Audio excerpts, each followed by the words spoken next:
Mesdames et messieurs, distingués invités, chers publics, l'idée du bien commun est très ancienne.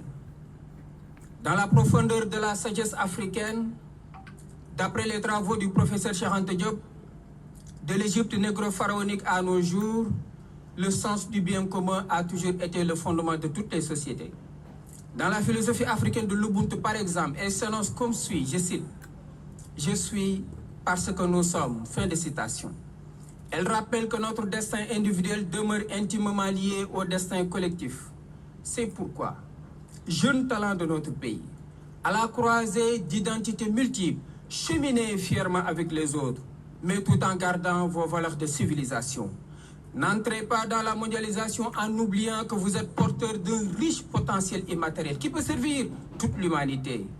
Entrez-y avec le djom, le djombo, le djoub, le ngor, le kersa, le degou, la teranga.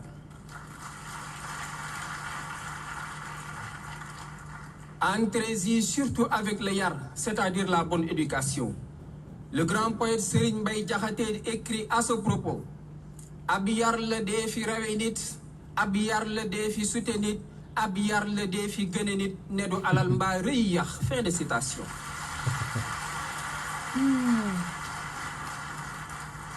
Il a voulu montrer que c'est par l'éducation que l'humain s'élève, se distingue et s'accomplit.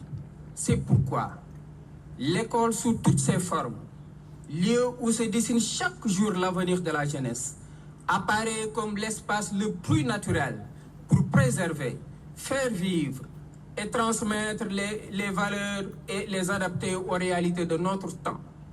Excellences, Monsieur le Président de la République, Mesdames et Messieurs, l'école transmet des connaissances, développe des compétences et prépare les jeunes à leur insertion sociale et professionnelle.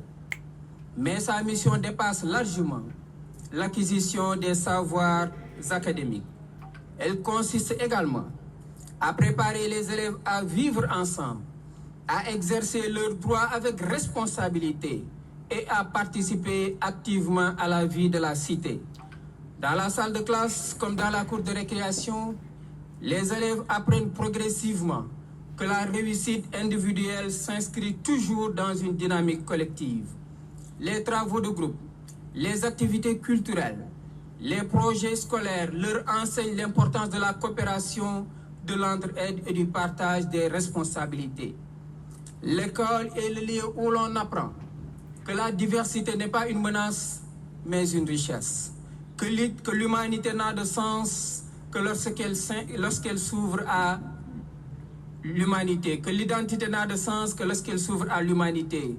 Que la force d'une nation se mesure aussi à sa capacité à former des femmes et des hommes de dialogue, de respect et de paix.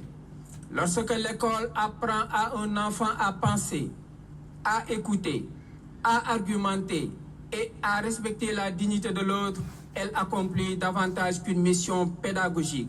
Dans un monde où les enfants grandissent au milieu des guerres, où des peuples se déchirent au nom de leurs différences politiques, religieuses ou ethniques, et où la peur de l'autre menace de remplacer la confiance, l'école doit devenir de plus en plus un rempart de civilisation.